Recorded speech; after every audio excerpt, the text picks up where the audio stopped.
Si tu sens que tu ne peux pas lâcher prise avec quelqu'un, ce n'est pas parce que tu es faible ou incapable, mais parce qu'il existe des schémas dans ton esprit que tu peux transformer. Oui, ces schémas ont une explication et une solution, et à la fin de cette vidéo, tu auras une compréhension approfondie d'eux, ainsi que des stratégies pratiques pour rompre ces liens qui t'ont retenu. Aujourd'hui, nous allons explorer ensemble les mécanismes psychologiques et émotionnels qui peuvent te maintenir ancré à quelqu'un qui t'a blessé. Nous aborderons les idées de psychologues reconnus, de Freud à Rolando, qui, par leur contribution, nous aideront à avoir une perspective fraîche et claire.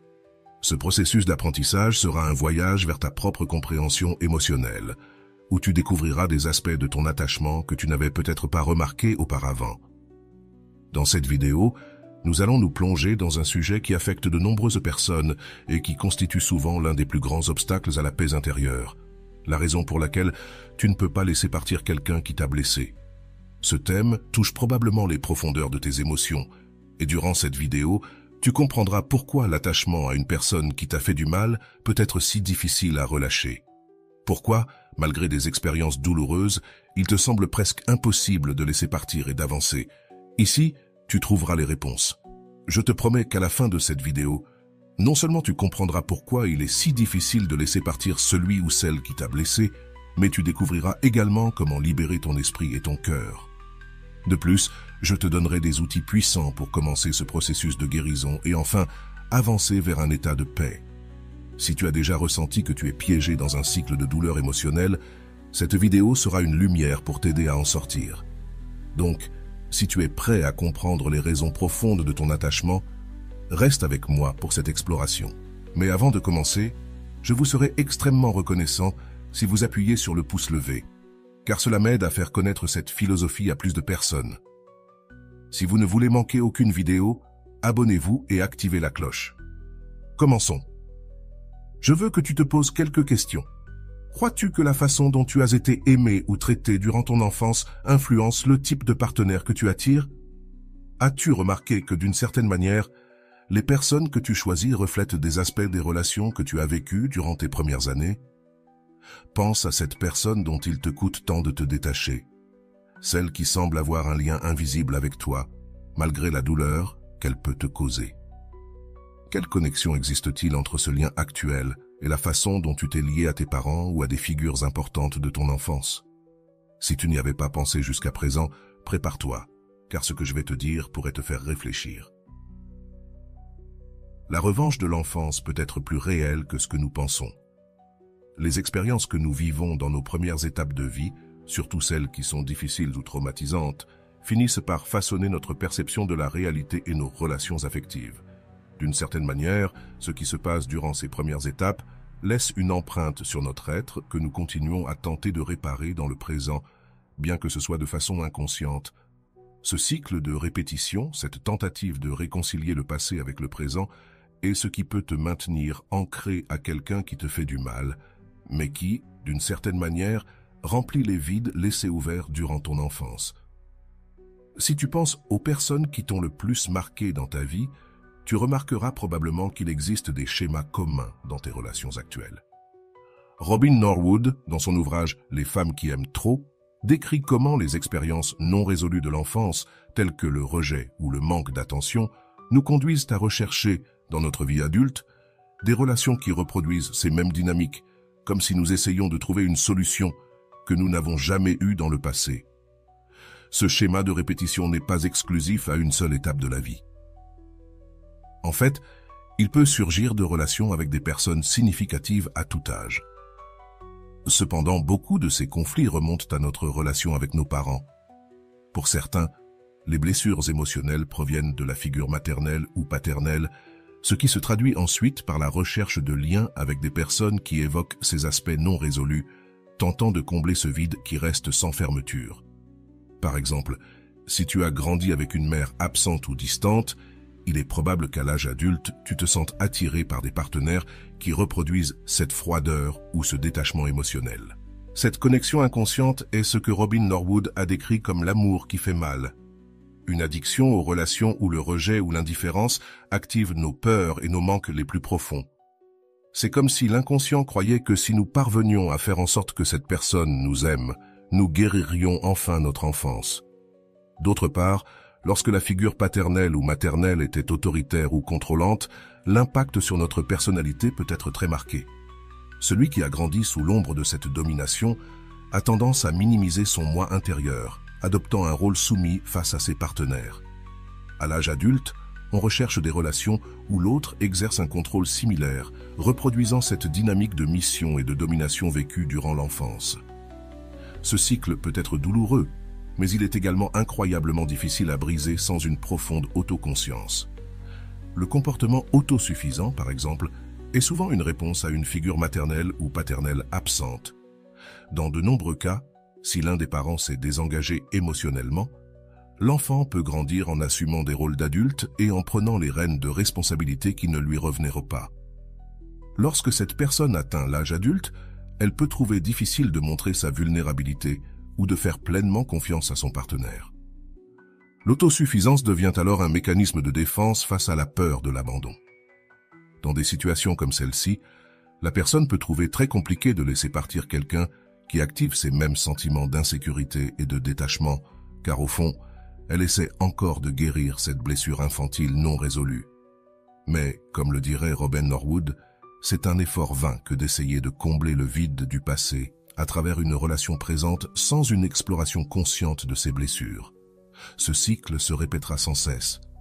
C'est ici qu'il faut commencer à se demander comment briser ces schémas qui sont devenus une partie de notre identité émotionnelle. Le premier pas consiste à identifier les besoins qui ont été ignorés ou réprimés durant ces années où nous étions enfants. Peut-être avons-nous cessé d'être des enfants au sens émotionnel, renonçant à nos émotions pour jouer un rôle. Peut-être as-tu adopté le rôle du protecteur ou de l'enfant mature, abandonnant ton besoin de soins et d'amour. En ignorant nos propres besoins, ces carences restent latentes, attendant d'être satisfaites dans une relation adulte. C'est l'un des motifs pour lesquels il est si difficile de se détacher d'une personne qui nous blesse. D'une certaine manière, cette personne incarne l'espoir de combler ces vides laissés par notre enfance. Cependant, en nous accrochant à ce type de relation, nous ne faisons que perpétuer le cycle de douleur. Robin Norwood explique que le premier pas pour rompre ce cycle est de reconnaître comment nos relations actuelles reflètent nos premières expériences affectives. Si nous parvenons à faire cette analyse de notre vie émotionnelle, nous pourrons commencer à voir clairement comment ces schémas agissent dans notre présent, nous empêchant d'avancer. En prenant conscience de ces schémas, tu peux commencer à guérir la racine de tes relations actuelles et enfin te libérer. Il est possible que tu te demandes comment commencer à guérir ces aspects de toi-même et éviter de tomber dans des relations qui répliquent ces schémas douloureux. La clé est de confronter ces blessures infantiles et de comprendre quelles émotions ou besoins tu as mis de côté en jouant un rôle qui ne te correspondait pas. C'est un processus difficile mais essentiel pour que tu puisses finalement rompre ces liens inconscients qui te retiennent dans le passé.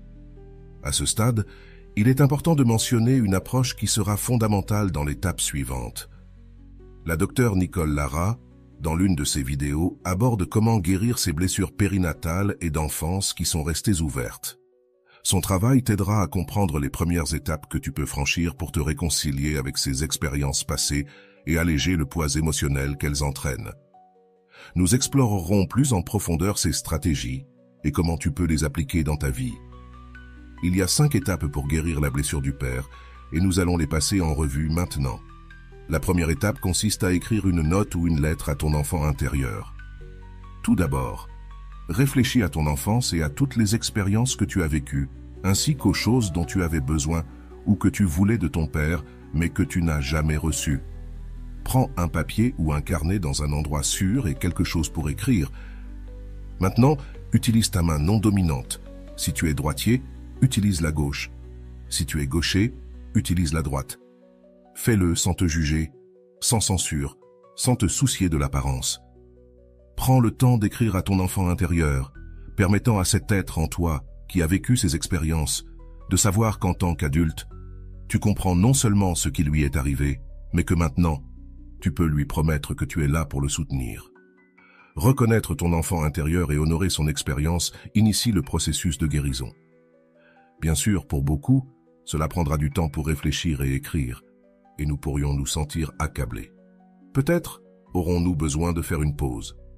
Écrire la lettre ou explorer notre passé en travaillant avec l'enfant intérieur fait surgir des émotions intenses, et c'est normal et naturel. Va doucement et assure-toi de prendre soin de toi pendant le processus. Ne te précipite pas à passer cette première étape. Il est possible que tu ressentes que la douleur que quelqu'un t'a causée dans le présent est profondément ancrée dans quelque chose de plus.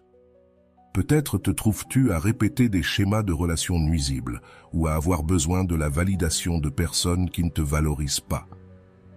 Cela, bien que difficile à accepter, a une base émotionnelle dans ce que tu as vécu pendant tes premières années de vie.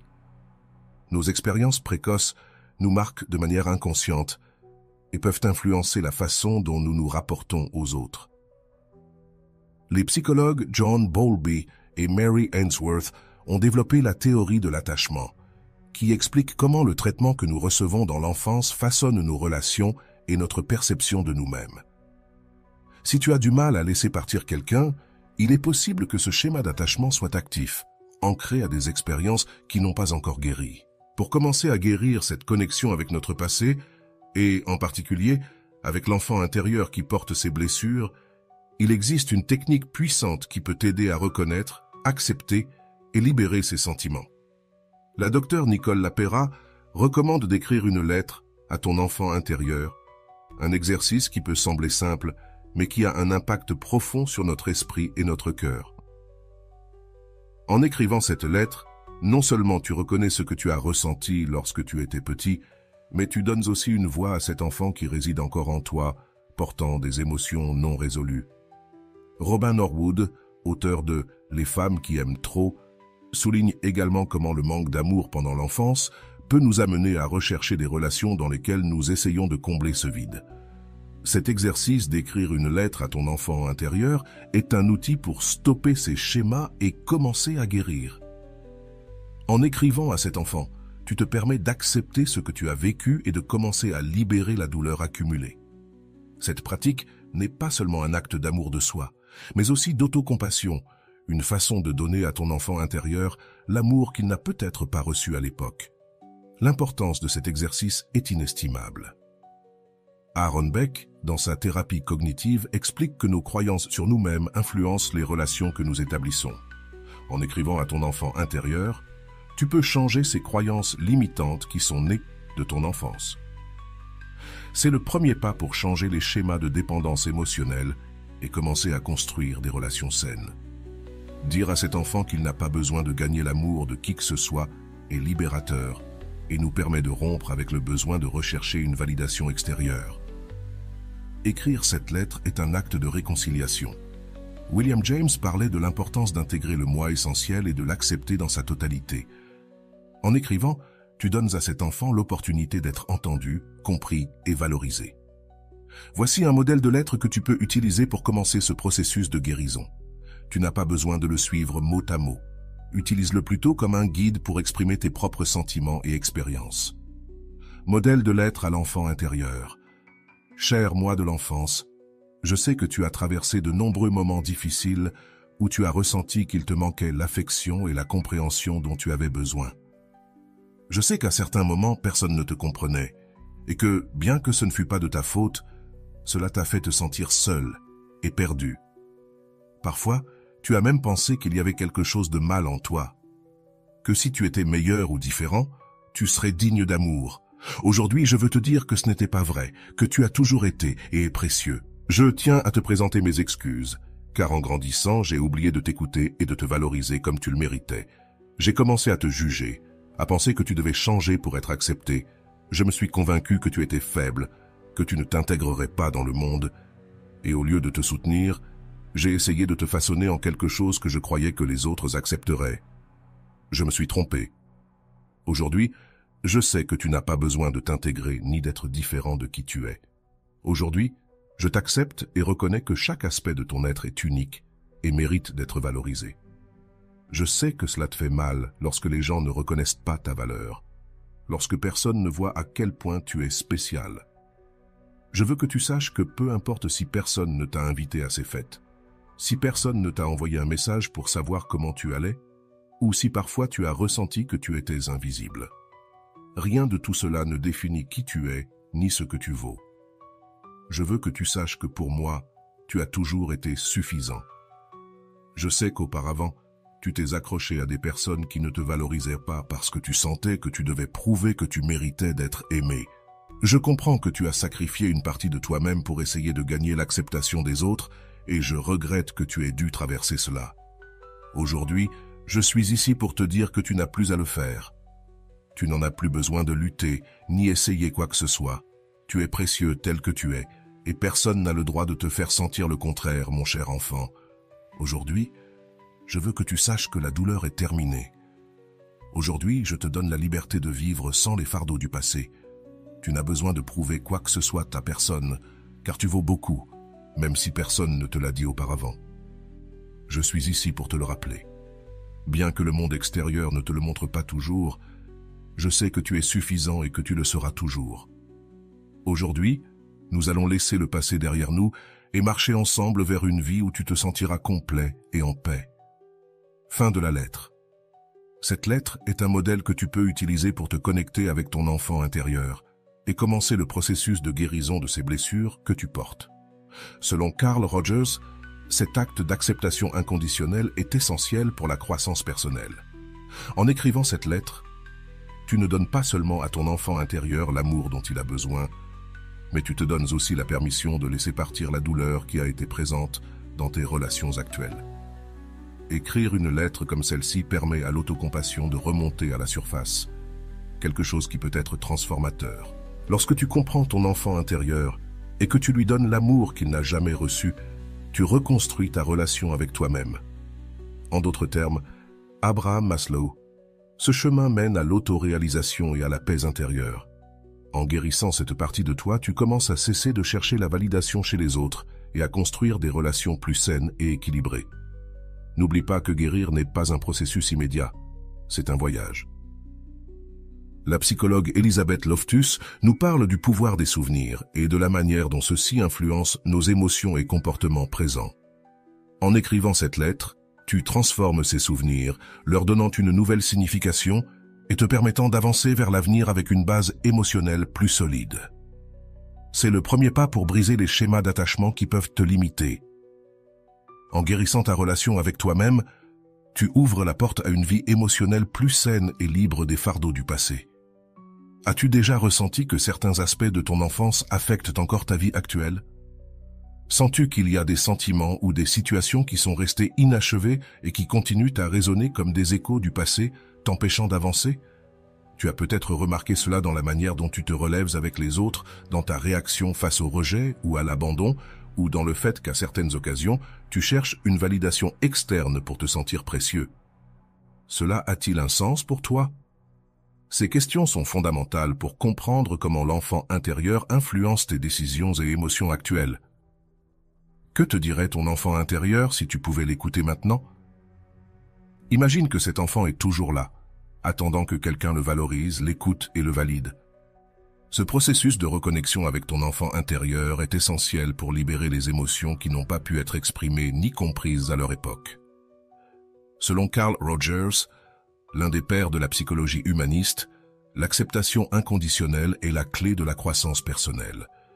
Il suggère qu'en acceptant chaque partie de nous-mêmes, y compris l'enfant intérieur, nous commençons un voyage vers l'autoréalisation et le bien-être émotionnel. Pourquoi est-il important de valider cet enfant que tu étais? Beaucoup d'entre nous portent un fardeau de culpabilité, de rejet ou de honte qui ne nous appartient pas. En regardant en arrière, nous pouvons constater que ces émotions sont le résultat d'expériences où nous n'avons pas pu exprimer ce que nous ressentions ou, d'une manière ou d'une autre, nous avons appris que nos sentiments n'étaient pas importants. Mais que se passerait-il si tu commençais à voir cet enfant avec compassion et sans jugement? La théorie d'Aaron Beck nous dit que nos croyances sur nous-mêmes et sur le monde sont façonnées par ces expériences et que nous pouvons les changer en les confrontant et en les réinterprétant. T'es-tu déjà donné le temps de reconnaître les réalisations de ton enfant intérieur? Souvent, dans notre désir de laisser le passé derrière nous, nous oublions également de valoriser les bonnes choses que nous avons vécues ou atteintes durant notre enfance. Ces réalisations peuvent être petites ou grandes, mais elles sont importantes car elles nous ont aidés à construire une image de nous-mêmes qui mérite reconnaissance. Elisabeth Loftus, dans ses travaux sur la mémoire, explique que la manière dont nous nous souvenons et valorisons nos expériences affecte profondément nos émotions. En mettant en valeur ces réalisations, tu donnes à cet enfant intérieur la reconnaissance qu'il n'a peut-être jamais reçue. Au fur et à mesure que nous avançons dans ce processus de réconciliation avec l'enfant intérieur, souviens-toi qu'il ne s'agit pas seulement de pardonner et de laisser aller la douleur. C'est aussi un moment pour célébrer chaque accomplissement, chaque sourire, chaque pas que tu as fait dans ton enfance. Cela t'a amené ici et cela mérite d'être reconnu.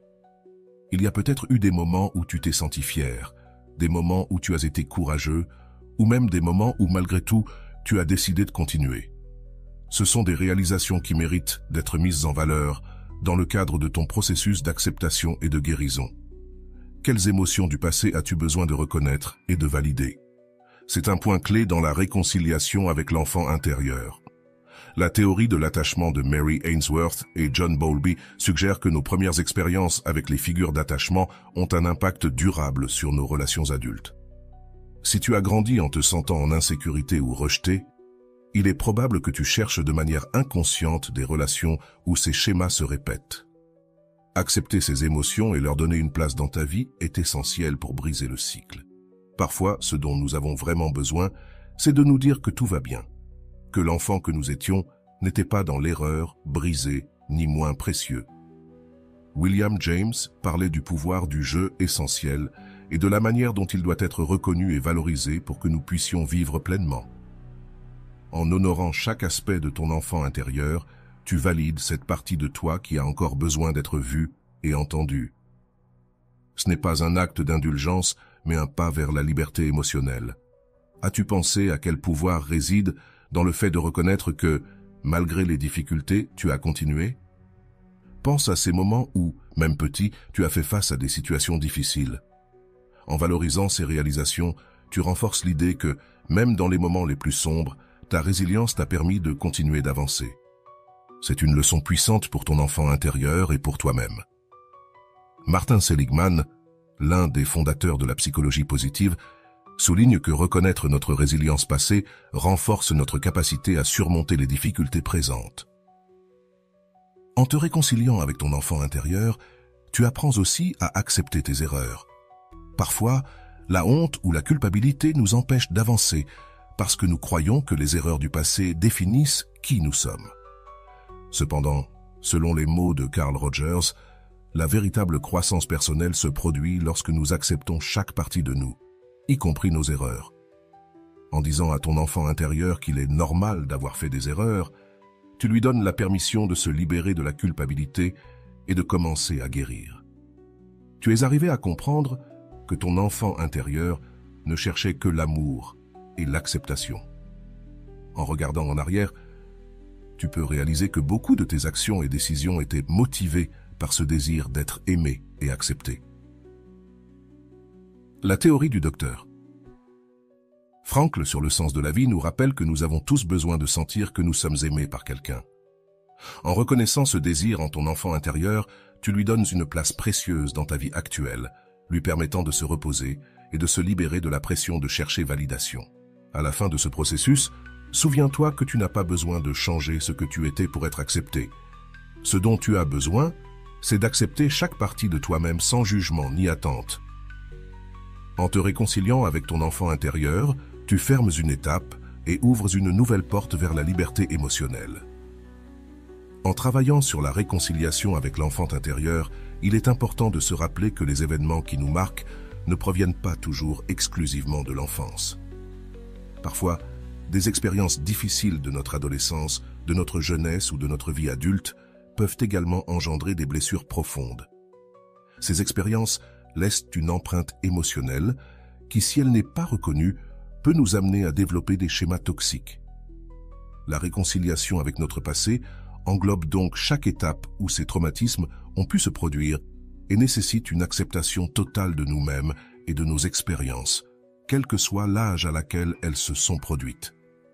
Il est courant que les expériences douloureuses se répètent dans notre vie si nous ne leur avons pas donné une résolution émotionnelle adéquate. Cette répétition, selon Freud, est une manière dont l'inconscient essaie de réparer la blessure d'origine. Nous nous retrouvons encore et encore dans des relations ou des situations qui reflètent ces traumatismes que nous n'avons pas guéris. En pardonnant nos erreurs passées et en acceptant nos hontes ou regrets, nous commençons à nous libérer de ce fardeau émotionnel qui nous amène à répéter des schémas de manière inconsciente. Accepter les actes que nous avons commis dans le passé, que ce soit à l'adolescence ou à l'âge adulte, est une étape essentielle dans le processus de guérison. Nous portons une profonde honte pour des erreurs que nous sentons définir qui nous sommes. Cependant, en embrassant ces moments d'erreur comme faisant partie de notre humanité, nous pouvons nous détacher de la nécessité de justifier notre valeur à travers des relations toxiques ou des situations conflictuelles. La véritable réconciliation avec le passé est un acte d'auto-acceptation et de pardon, un acte qui nous permet de nous libérer de la pression de chercher la rédemption chez les autres.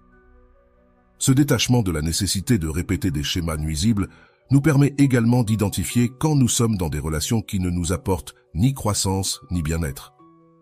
Cela nous aide à voir clairement que nous n'avons pas besoin de revivre nos traumatismes avec d'autres pour guérir, mais que nous pouvons trouver la paix en nous-mêmes. En reconnaissant la toxicité de certaines relations ou comportements, nous ouvrons un espace pour créer des liens basés sur le respect et l'amour sincère, au lieu de dépendre de relations qui perpétuent seulement la douleur et la frustration. Dans la prochaine section, nous aborderons cette réconciliation de manière pratique à travers une histoire.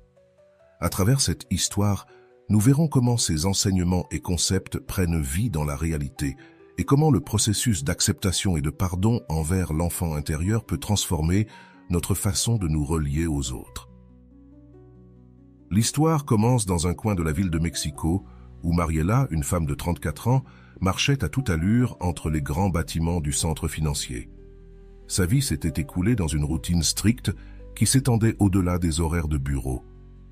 Elle travaillait comme responsable des ventes dans l'une des entreprises les plus prestigieuses de la ville et avait réussi à gravir les échelons avec effort et sacrifice, ce qui, pour elle, représentait un mélange de fierté et de devoir. Cependant, il y avait quelque chose qui pesait dans chaque pas de Mariela, un secret qu'elle portait avec elle, sa relation avec son patron, une figure redoutée et respectée dans l'entreprise.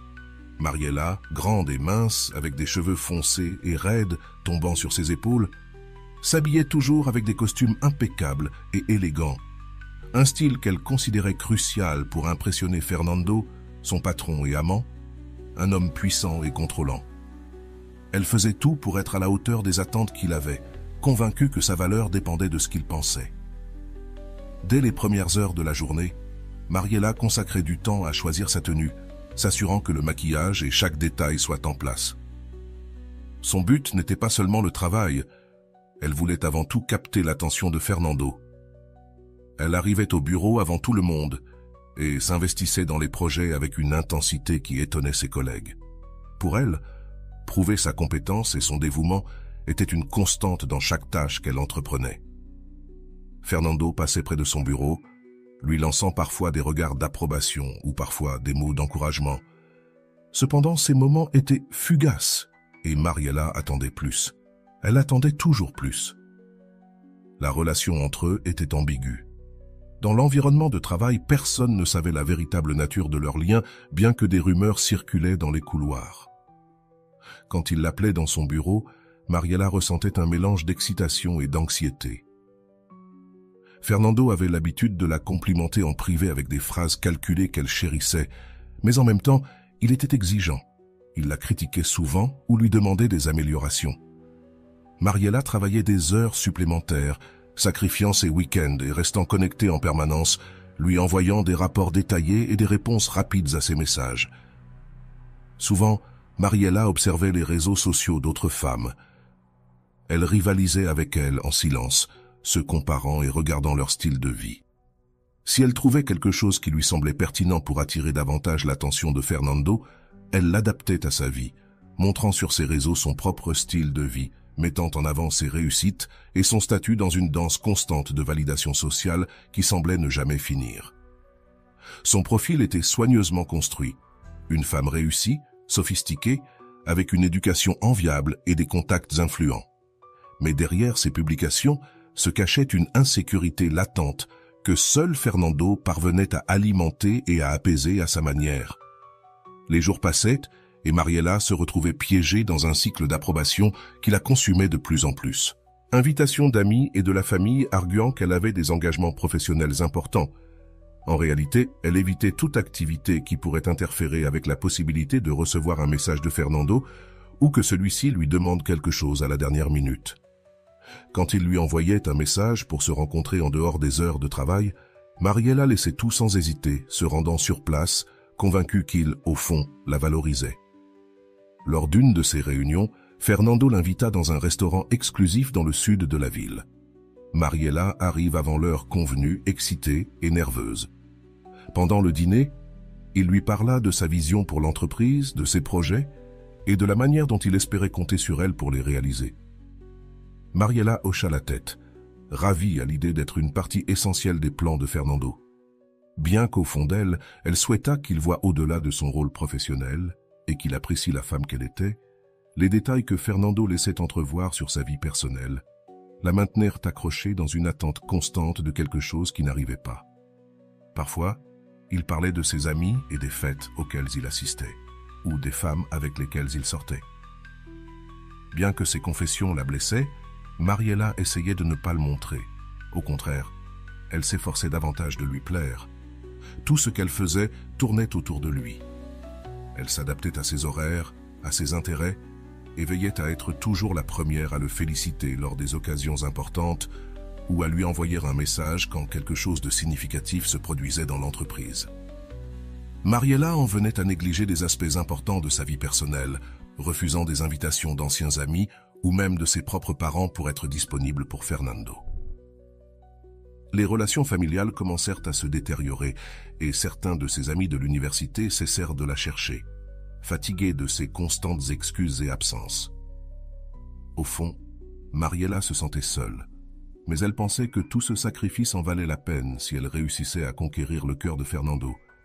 Les mois passèrent, et Mariela s'accrochait à tout signe d'affection ou d'attention que lui offrait Fernando. Même si ce n'était que des miettes, elle savait que Fernando sortait avec d'autres femmes, mais elle se répétait qu'à un moment donné, il verrait ses efforts et son engagement. Elle essayait de se convaincre que ce qu'elle lui offrait était différent de ce que d'autres pouvaient lui donner. Cette pensée la maintenait en vie, la faisait se lever chaque jour et continuer à concourir dans cette course silencieuse où elle semblait être la seule participante. Un après-midi, alors qu'elle organisait des documents dans son bureau, Mariela reçut un message de Fernando lui demandant de monter dans son bureau. Avec le cœur battant, elle prit ses affaires et se dirigea vers son bureau. Là, il l'accueillit avec un sourire et pendant quelques minutes, ils parlèrent d'un projet important. Cependant, peu de temps après, il détourna la conversation vers des sujets plus personnels. La tension entre eux devint évidente et Mariela ressentit un mélange de joie et d'anxiété. C'était toujours ainsi. Ces moments la faisaient se sentir vivante. De retour à son bureau, Mariela ne put pas se concentrer sur son travail. Son esprit était rempli des mots de Fernando, de ses gestes, de son regard. Elle se sentait spéciale, même si elle savait au fond d'elle qu'il ne s'engageait pas et ne lui donnait pas ce qu'elle désirait vraiment. Mais Mariela continuait d'espérer, accrochée à l'illusion qu'un jour, il changerait, qu'il la verrait avec les yeux qu'elle désirait. À la fin de la journée, en consultant son téléphone, elle remarqua que Fernando avait publié une photo avec une autre femme. Son estomac se noua et une sensation de colère et de tristesse l'envahit. Ce n'était pas la première fois que cela se produisait, mais Mariela trouvait toujours une justification pour continuer, pour ne pas rompre avec lui. Pourtant, la tristesse était inévitable, et cette nuit-là, elle rentra chez elle en se sentant plus seule que jamais. Une fois chez elle, Mariela s'assit devant le miroir, observant son propre reflet. La fatigue était évidente, mais au-delà de cela, elle pouvait voir une tristesse qu'elle essayait de cacher. La situation avec Fernando commençait à peser plus qu'elle n'était prête à l'admettre, et pourtant, son esprit lui disait qu'elle devait continuer à essayer, que peut-être tous ses efforts et sacrifices porteraient leurs fruits. Mariela se levait chaque jour avec la conviction qu'elle devait gagner la reconnaissance de Fernando. Peu importait si ses efforts semblaient vains, ou si, au fond, elle se sentait vide. L'important était de remplir une mission qu'elle s'était imposée depuis petite, être la meilleure. Elle avait grandi dans une famille où les réussites académiques et un comportement irréprochable étaient le seul chemin vers l'acceptation. Ses parents étaient sérieux, réservés et stricts, et leurs conversations avec elle, rares, étaient les mots d'affection. À la place, il y avait toujours un rappel qu'elle devait redoubler d'efforts. C'était le type d'éducation qui mettait la perfection sur un piédestal, où toute erreur était considérée comme un échec du caractère. Elle se rappelait de ces années d'école où elle s'imposait d'être la meilleure en tout. Ses parents ne toléraient pas un bienfait médiocre. Pour eux, tout devait être exceptionnel. Si elle obtenait la 2e place lors d'une compétition ou un 9 au lieu d'un 10, ses parents la regardaient avec mépris. Son père, en particulier, avait une expression rigide qu'elle apprit à craindre. Chaque fois qu'on lui remettait un prix, elle levait les yeux à la recherche d'une lueur de fierté dans son regard, mais ne trouvait que la même neutralité, comme si rien n'était jamais suffisant. Cette froideur a marqué sa vie. Dès son jeune âge, Mariela avait développé un lien entre la réussite et l'acceptation. Seulement en étant la meilleure, elle se sentait à sa place dans le monde. Devenus adultes, ce schéma demeurait latent. Chaque réussite professionnelle et chaque sacrifice personnel était orienté vers l'obtention de l'approbation des autres. Une approbation qu'elle projetait en ce moment sur Fernando. Sans s'en rendre compte, il était devenu la figure d'autorité qu'elle souhaitait impressionner, comme s'il était ce professeur distant qu'elle devait convaincre de mériter une distinction spéciale. Chaque fois qu'il la complimentait ou l'invitait dans son bureau, elle sentait qu'elle montait sur une échelle invisible et, dans les moments les plus intimes avec lui, elle avait l'impression d'avoir atteint une récompense, comme si c'était le 10 qu'elle recherchait enfant. Un après-midi, alors qu'elle consultait son téléphone au bureau, Mariela décida de publier sur ses réseaux sociaux « Une femme de grande valeur mérite un homme à sa hauteur ». Elle appuya sur « Publier » et regarda son profil avec satisfaction. Dans ces mots, elle essayait de se convaincre que Fernando était cette récompense. Elle se disait qu'elle n'allait qu'avec quelqu'un du même niveau de réussite. Bien qu'elle ressentit une gêne qu'elle ne pouvait pas totalement reconnaître, elle observa son reflet dans la vitre du bureau et se demanda si elle croyait réellement ces mots ou si elle tentait simplement de combler un vide. Une fois, lors d'un rendez-vous avec Fernando dans un hôtel, il la regarda avec un sourire énigmatique et lui dit « Tu es la femme la plus ambitieuse que j'ai connue. Ça me plaît chez toi. » Mariela ressentit un frisson de satisfaction. L'approbation dans sa voix était un prix qu'elle n'obtenait pas facilement. Et pour elle, cette simple phrase la faisait sentir plus accomplie que n'importe quel succès professionnel. « Tu le penses vraiment ?» demanda-t-elle, essayant de ne pas montrer trop de son enthousiasme. Fernando acquiesça et Mariela sentit que, enfin, tout valait la peine. Cette nuit-là, alors qu'ils prenaient une photo ensemble à l'hôtel, elle pensa qu'enfin, elle obtenait ce qu'elle méritait. Elle publia la photo sur ses réseaux, choisissant le meilleur angle et appliquant le filtre parfait, cherchant à ce que tous la voient comme une femme forte et sûre d'elle. Pourtant, au fond, chaque « j'aime » lui rappelait qu'elle cherchait toujours une approbation qui ne semblait jamais suffisante. Mariela remarqua l'arrivée de la nouvelle employée dès qu'elle entra dans le bureau. Daniela, une femme jeune, fraîche et sûre d'elle, irradiait un charisme qui attirait l'attention de tous. Dès son premier jour, il semblait que tous les regards, y compris ceux de Fernando, étaient tournés vers elle. Mariela ressentit une douleur dans la poitrine, en voyant comment Fernando l'accueillait avec un sourire chaleureux et attentif, quelque chose qu'il offrait rarement à quiconque. Les jours passèrent et Daniela commença à se distinguer dans ses tâches, montrant une capacité innée à attirer des clients et à conclure des accords en un temps record. En peu de temps, Fernando commença à faire des commentaires sur l'excellent travail de Daniela lors des réunions. « Daniela a beaucoup de potentiel », dit-il un jour, lançant à Mariela un regard fugace qui semblait lui dire qu'elle aussi devrait redoubler d'efforts. Ce bref regard suffit à éveiller en Mariela une inquiétude qui se transforma rapidement en anxiété. Elle commença à travailler jusqu'à tard dans la nuit, appelant de nouveaux clients, préparant des propositions détaillées et s'assurant d'être toujours disponible pour tout ce dont Fernando avait besoin. Pourtant, Fernando reconnaissait à peine ses efforts. Un après-midi, En passant devant le bureau de Fernando, Mariela entendit son rire venant de l'intérieur. Elle jeta un coup d'œil par la porte entrebâillée et vit Daniela assise en face de lui, parlant avec enthousiasme pendant que Fernando l'écoutait avec intérêt. Mariela sentit un nœud dans l'estomac, un mélange de jalousie et de colère qu'elle ne pouvait pas contrôler. Cela ne peut pas être en train de se produire, pensa-t-elle. Toutes les fois qu'elle avait été dans ce même endroit à essayer d'attirer l'attention de Fernando, chaque fois que Fernando se trouvait avec Mariela, ses éloges semblaient de plus en plus rares et distants. Bien qu'elle redoublait d'efforts en fermant des contrats importants pour l'entreprise, Fernando continuait à louer les réussites de Daniela en public. Mariela tentait de maintenir une attitude indifférente, mais à l'intérieur, chaque mot de Fernando se plantait profondément en elle, attaquant directement son estime de soi. C'était comme si toute la sécurité qu'elle avait construite s'effondrait devant la présence de cette jeune femme qui occupait maintenant la place qu'elle avait eue jusqu'à peu. Les réseaux sociaux devenaient un refuge amer. Mariela publiait des photos avec des messages sur sa valeur et son succès, essayant de projeter une image de contrôle. Pourtant, elle se sentait plus exclue que jamais. Un jour, en parcourant son fil d'actualité, elle vit une publication de Daniela avec Fernando, où ils apparaissaient tous deux souriant largement. L'image était inoffensive pour quiconque la voyait, mais pour Mariela, elle représentait un coup direct. Cette photo était une confirmation qu'elle avait été remplacée.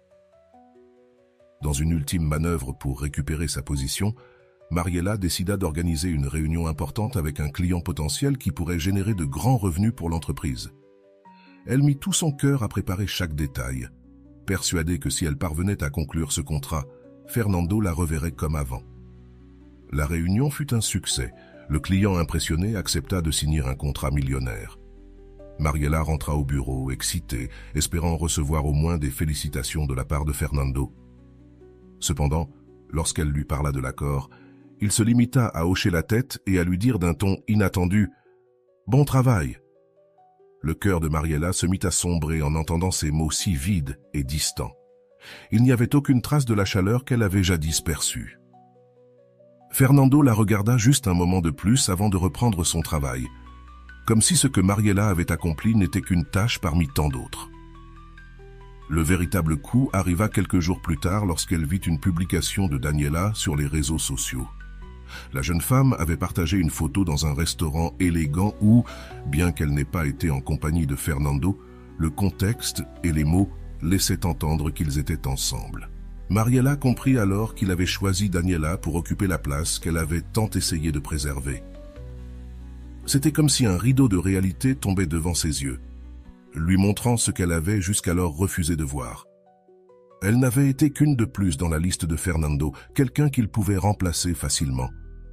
Elle se remémora les promesses de Fernando concernant son divorce, ses paroles pleines de faux espoirs, lui disant que cette fois-ci, c'était réel. Mais à chaque fois, ses promesses restèrent vides. Elle avait toujours voulu croire que, malgré tout, il la choisissait, elle. Mais maintenant, en voyant comment il portait son attention sur Daniela sans aucun remords, Mariela se rendit compte que toutes ses promesses n'avaient été que des mots vides. Cette nuit-là, elle rentra chez elle et s'assit au bord de son lit, regardant le vide. Elle se sentit comme une petite fille qui s'était efforcée en vain de gagner l'amour de quelqu'un qui n'avait jamais vraiment été intéressé. Après tant de jours de larmes contenues et de nuits sans sommeil, Mariela atteignit finalement un point de rupture. Ce fut une nuit où, épuisée par ses efforts inutiles et ses constants refus, elle décida de chercher des réponses dans des vidéos et des lectures qu'elle avait ignorées si longtemps. Les mots de psychologues comme Sorizo et surtout les enseignements de Rolando commencèrent à résonner dans son esprit. Elle ne pouvait s'empêcher de penser à cette phrase que Rolando répétait « La clé n'est pas de gagner, mais de savoir pourquoi vous rivalisez ». Ces mots la firent remettre en question pour la première fois ce qu'elle essayait de gagner et pourquoi elle avait toujours senti qu'elle devait être la meilleure. Un après-midi, après une longue journée de travail, alors qu'elle était devant son ordinateur, elle décida de se rendre en thérapie dans un centre d'assistance psychologique. Elle ressentait de la honte au début, même une certaine peur, car elle avait toujours pensé qu'elle n'avait pas besoin d'aide. Mais en arrivant et en voyant que la majorité des participants étaient des personnes survivantes de maltraitance, elle commença à réaliser l'importance de prendre soin d'elle-même, comprit qu'elle luttait également avec quelque chose de profond, quelque chose qui avait des racines dans ses blessures émotionnelles les plus anciennes. C'était un changement radical, quelque chose qu'elle ne s'était jamais permis d'accepter, qu'elle était brisée, qu'elle méritait aussi de guérir. Lors d'une des séances, le psychologue écouta attentivement chaque détail de son histoire, chaque effort inutile, chaque sacrifice en vain, et à la fin, il lui offrit une perspective qu'elle n'avait jamais envisagée. « Mariella, je crois que ce que tu vis est une projection de ce dont tu as souffert dans ton enfance. Tu cherches l'approbation de ton patron de la même manière que tu tentais de gagner l'affection de tes parents et de tes enseignants. Il représente cette figure d'autorité que, dans ton esprit, tu dois encore impressionner pour sentir que tu vaux quelque chose. » Ces mots furent comme un éclair au milieu de sa tempête. Mariella comprit qu'elle avait passé des années à répéter le même schéma, s'efforcer jusqu'à l'épuisement pour gagner l'affection de quelqu'un qui la verrait toujours comme une option jetable. Elle avait transformé Fernando en une sorte de symbole de ce qu'elle avait vécu depuis petite. Cette révélation fut libératrice et douloureuse à la fois. La blessure de son enfance, ce besoin insatiable d'être la meilleure pour recevoir de l'amour, se projetait encore et encore dans ses relations présentes. Alors, je n'ai pas à être toujours performante ? Demanda-t-elle à voix basse, presque comme si elle s'adressait à cet enfant intérieur qu'elle avait réprimé pendant si longtemps. Le psychologue lui sourit et lui dit « Non, Mariella, tu n'as pas toujours à être performante. C'est bien d'être vulnérable. En fait, c'est ce qui te rendra réellement libre. » Pour la première fois de sa vie, elle sentit qu'elle pouvait simplement être Mariella, sans avoir besoin de briller constamment pour se sentir précieuse. Ce changement de perspective l'incita à réévaluer tout dans sa vie, y compris sa relation avec Fernando et sa position dans l'entreprise. Elle commença par revoir son contrat et établir des limites claires dans son travail. Elle se rendit compte qu'elle avait consacré des heures supplémentaires simplement pour plaire à quelqu'un qui ne la voyait pas comme une personne, mais comme une ressource remplaçable. Elle décida de limiter ses heures au bureau et de ne plus répondre aux emails et aux messages en dehors des heures de travail. Soudain, le travail n'était plus sa seule source de validation. Avec cette nouvelle approche, Mariella sentit un poids énorme se lever de ses épaules. La pression d'impressionner Fernando commença à s'estomper et pour la première fois, elle commença à penser à ce qu'elle voulait vraiment faire de sa vie. Elle se souvint combien elle aimait peindre à l'huile, une passion qu'elle avait mise de côté depuis des années. Le lendemain, elle se rendit dans un magasin d'art et acheta quelques matériaux, excitée de se reconnecter à cette partie d'elle qui avait été cachée sous des couches de perfectionnisme et de besoin d'approbation. Elle commença à passer ses après-midi à peindre, se consacrant du temps à elle-même, explorant les couleurs, les formes et les textures. Chaque coup de pinceau était une libération, une façon d'exprimer tout ce qu'elle avait réprimé pendant des années. Son cœur, qui jusque-là avait été piégé dans une relation malsaine et dans une quête désespérée de reconnaissance, commença à trouver la paix dans la tranquillité de ses propres traits. Les jours passèrent, et Mariella remarqua comment ses publications sur les réseaux sociaux changeaient. Elle n'avait plus besoin de montrer au monde ce qu'elle avait ou le statut qu'elle avait atteint. Au lieu de cela, elle postait des photos de ses peintures, de ses moments de tranquillité et des phrases sur ce qui importait vraiment dans sa vie. Le besoin de validation s'estompait peu à peu, tandis qu'elle se permettait d'explorer qui elle était sans la pression d'être toujours la meilleure.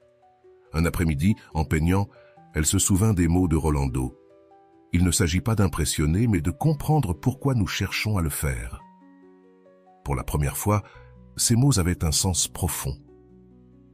Elle comprit qu'elle avait passé toute sa vie à poursuivre quelque chose qu'elle ne pourrait jamais atteindre si elle continuait à se mesurer aux réalisations des autres. Son bonheur était entre ses propres mains, dans la paix qu'elle trouvait en mettant de côté les attentes externes. Finalement, Mariella se sentit libre d'être elle-même, sans attendre l'approbation de personne d'autre.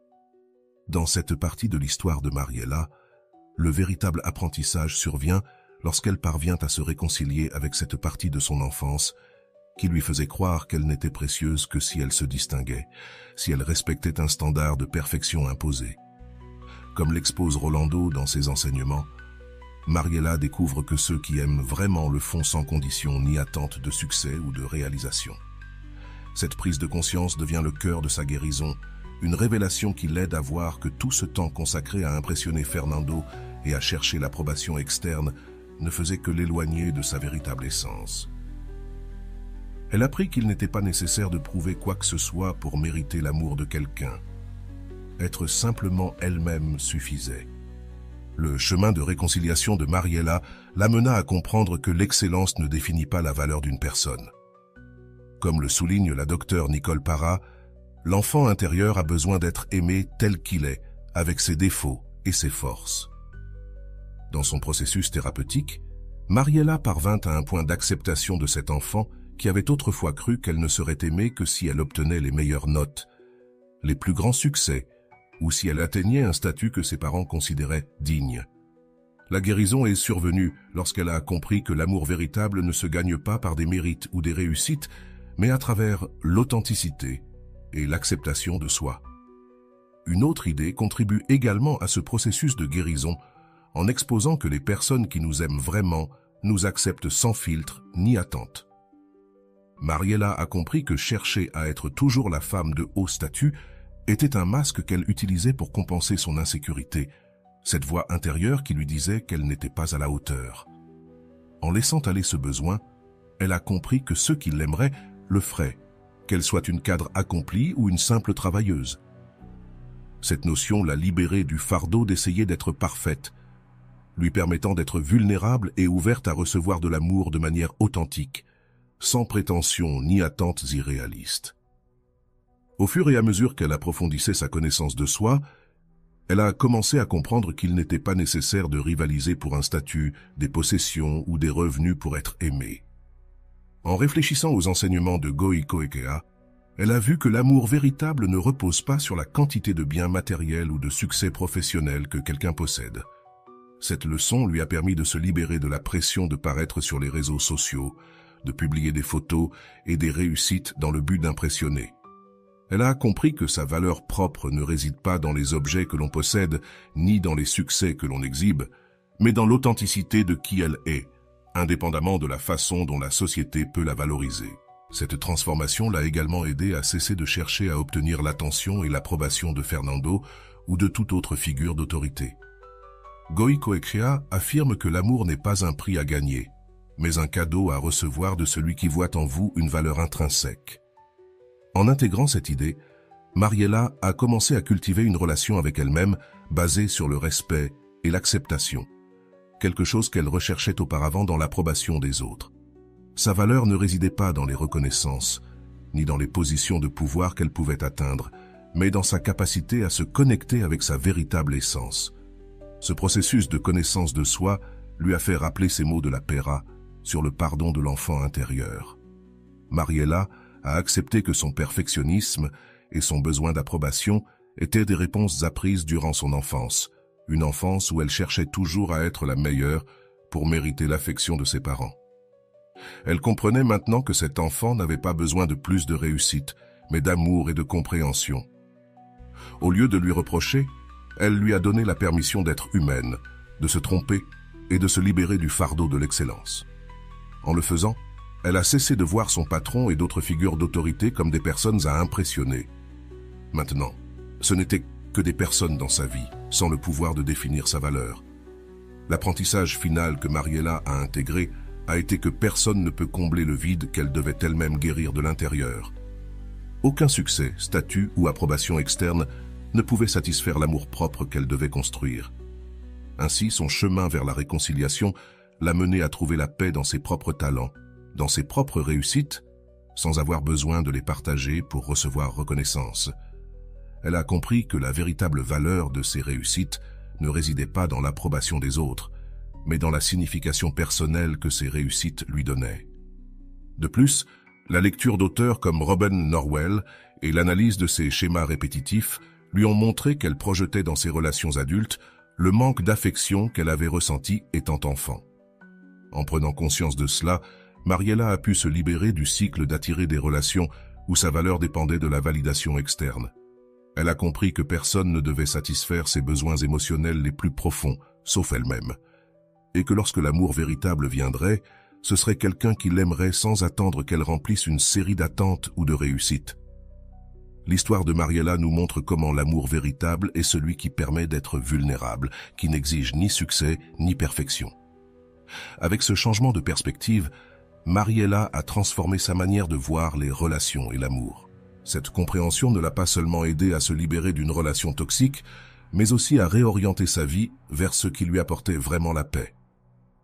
Lorsque nous atteignons ce moment de questionnement sur les raisons pour lesquelles nous restons dans des relations ou des situations qui nous blessent, la première chose qui surgit est un besoin sincère de changement. Mais ce changement, pour qu'il transforme réellement, doit venir d'un engagement profond envers soi-même, d'une promesse de prendre soin de soi, de se respecter et de se protéger à chaque étape du chemin. Les histoires et exemples que nous avons partagés ne sont pas seulement des expériences d'autres, mais des portes qui ouvrent un espace en vous pour examiner votre vie et décider ce dont vous avez réellement besoin pour guérir et avancer. Si vous vous sentez identifié à cette situation, je veux vous inviter à prendre un moment et à regarder la vidéo de Rolando que je vous recommande. Dans cette vidéo, Rolando explore comment l'amour de soi n'est pas seulement une idée abstraite, mais un chemin de décision concrète et d'action qui vous mène à choisir ce qui est vraiment bon pour vous, ce qui vous aide à grandir et à vous libérer de la dépendance émotionnelle et des relations qui vous limitent. Cette vidéo peut vous offrir une perspective unique et renforcer votre engagement envers ce processus de guérison. Cette vidéo se trouve dans le premier lien en description et dans le premier commentaire. L'autre jour, j'étais en vidéoconférence avec un ami et il m'a fait comprendre à quel point notre langage doit être soigneusement utilisé avec chaque mot que nous lâchons, car ils peuvent soit nous aider à valoriser ce que nous sommes déjà, soit ruiner notre perception de nous-mêmes. Je vais vous expliquer pourquoi. Cela fait presque 90 jours que je réalise un défi personnel appelé « Mode moine », qui implique de me lever tôt, de faire de l'exercice, d'avoir une alimentation saine et de maintenir mes habitudes de manière constante. Ce que j'avais dit à cet ami, c'est que la veille, je n'avais pas tenu ma promesse de me lever à 6h30 du matin. Pour cette raison, j'ai engagé un processus de réconciliation avec moi-même, promettant de tenir ma parole. J'ai échangé cela contre le fait de m'honorer, et pour moi, cela a été comme « Waouh !» Ça faisait vraiment une différence, car même pour moi, cela semblait beaucoup plus puissant et poétique de dire « m'honorer ». S'honorer implique de se traiter avec excellence. Tenir sa parole, en revanche, peut venir d'un sentiment d'obligation. À quel point la relation que vous avez avec vous-même peut-elle s'améliorer juste en changeant un mot dans votre vocabulaire intérieur? Et dites-moi, aujourd'hui, allez-vous tenir votre promesse ou l'honorer? J'aimerais beaucoup savoir. Maintenant, quand vous décidez d'appliquer ces enseignements dans votre vie, de nombreuses questions surgissent. Que êtes-vous prêt à faire pour vous libérer de ces schémas? Quelles choses, personnes ou relations êtes-vous prêt à laisser derrière vous pour protéger votre paix? Cela peut être difficile au début et vous pouvez même ressentir de la résistance, mais voici le secret. Chaque petit pas compte. Au lieu d'essayer de tout changer d'un coup, commencez par de petites actions qui vous permettront de cultiver une relation solide et aimante avec vous-même. Comment pouvez-vous vous accorder un espace quotidien pour réfléchir et vous remercier pour les réalisations que vous obtenez, aussi petites soient-elles? Posez-vous également la question, de quelle manière avez-vous permis à la validation externe de définir votre valeur? Combien de fois avez-vous cherché l'approbation des autres au lieu de vous écouter vous-même? Lorsque vous commencez à observer cela, l'étape suivante consiste à travailler à la construction d'une source interne d'amour et de reconnaissance. Une source qui ne dépend pas de l'opinion des autres, mais de ce que vous ressentez et pensez réellement de vous-même. Ce processus n'est pas facile, mais il vous rapprochera de la paix et de relations plus saines, où votre valeur ne dépend pas d'être quelqu'un que vous n'êtes pas. Maintenant, considérez ce qui suit. Quelles activités, loisirs ou objectifs avez-vous mis de côté parce que vous ne pensiez pas qu'ils valèrent la peine sans reconnaissance externe? Se reconnecter à ce qui vous rend vraiment heureux, indépendamment de la validation, est l'une des manières les plus puissantes de construire une base solide d'amour de soi. Que pouvez-vous faire aujourd'hui pour vous rapprocher de cette partie authentique de vous, de cette version de vous qui n'a pas besoin d'approbation, mais seulement d'un espace pour s'exprimer. Si ce contenu a résonné avec vous, je vous invite à vous abonner pour que nous puissions continuer à explorer ces thèmes et à trouver des outils qui nous permettent de vivre pleinement. Partagez dans les commentaires quel enseignement vous a le plus touché et comment vous allez l'appliquer dans votre vie. N'oubliez pas que chaque commentaire est une opportunité d'apprendre et de grandir ensemble en tant que communauté.